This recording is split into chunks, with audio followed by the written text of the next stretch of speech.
Hi everyone, this video representation is to explain the complete process to start with the quotation and to make the sales order to PI to the sales invoice. So this is basically a complete cycle of the sales where customer order has to be made.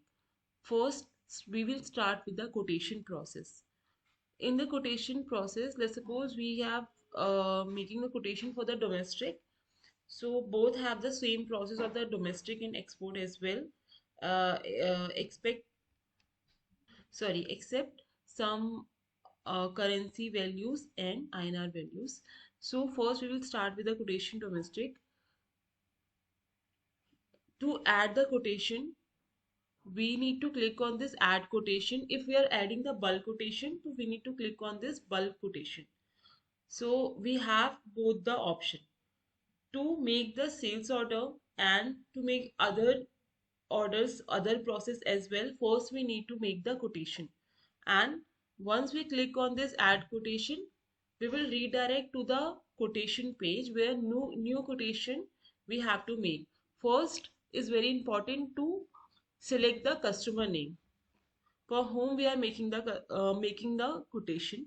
So let's suppose we are selecting this 3R Electronics.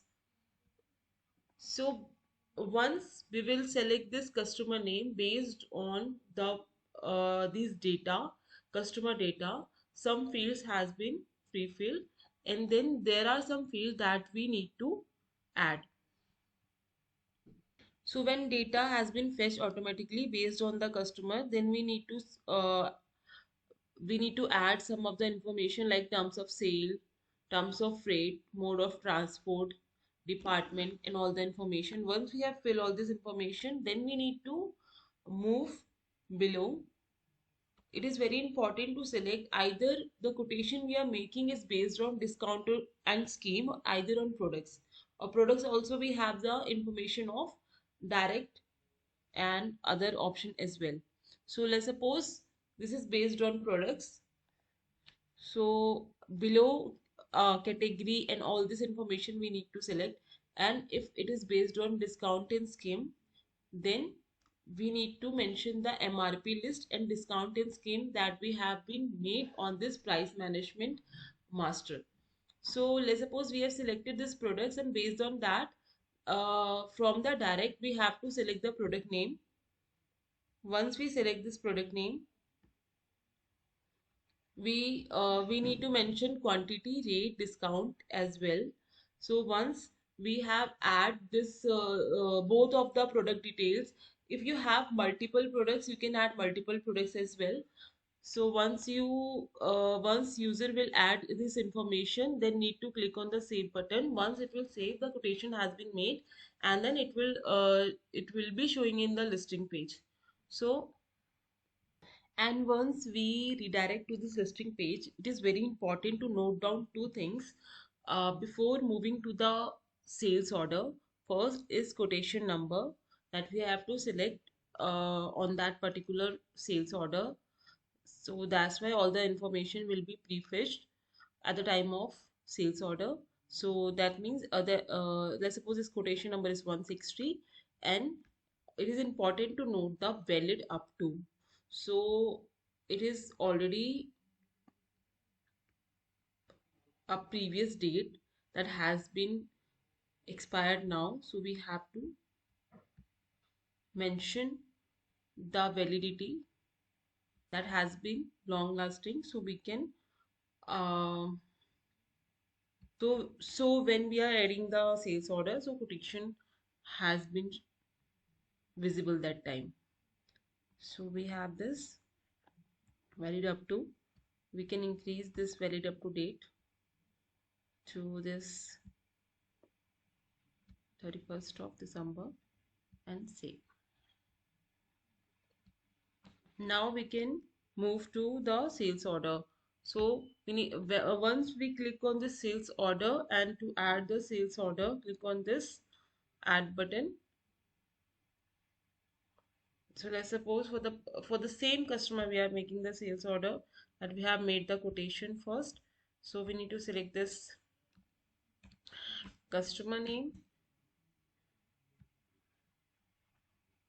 So we have the option in case for the same customer, previously we have made 2 or 3 quotation. We need to select the quotation number based on the validity or based on for which quotation we are making the sales order. So this is the quotation number is valid up to, is now validity is there. So once we have selected the quotation, based on that all the information has been fetched by default, and then there are some information that we need to add. Terms of freight, terms of sales, and all the information has been prefaced from the quotation. So there are information of product details that we need to add. So we need to select this products, and once we add the product in this listing below, so we need to click on the save button. So once we have made this sales order,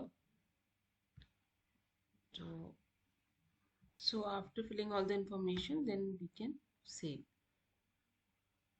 and then we can find our sales order in the listing page. I suppose we have made this sales order for the 3R electronics, and after that is important step to break this sales order into date is important, and number 1 2, if we want to break into one part, two part, as we can select, and as well as quantity also. Once it has been um, break, then we can move it to the pro forma invoice part. So let's suppose this one is already break, and tentative date is already has been selected.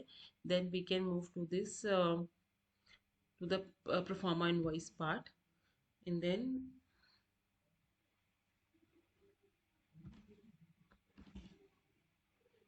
for the customer 3R electronics, we have made this pro forma. As we can view, this is the pro forma invoice, and how we can add this pro forma invoice. So we need to click on the add button. Once we will click on this add button, we redirect to this PI page, and then we need to select the customer,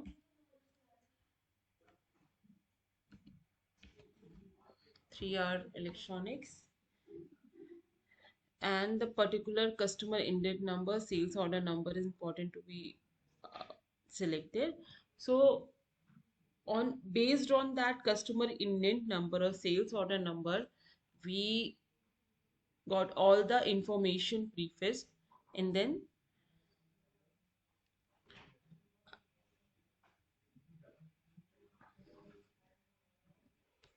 after, once we fill all the information, so related CPO number we need to select it, and after this click on the save button. Once we make this pro forma invoice, we need to generate the DIN number. From there also we can from here also we can generate the DIN, and this is status is there, and also from there from this dispatch indent we can generate the dispatch indent. Once we will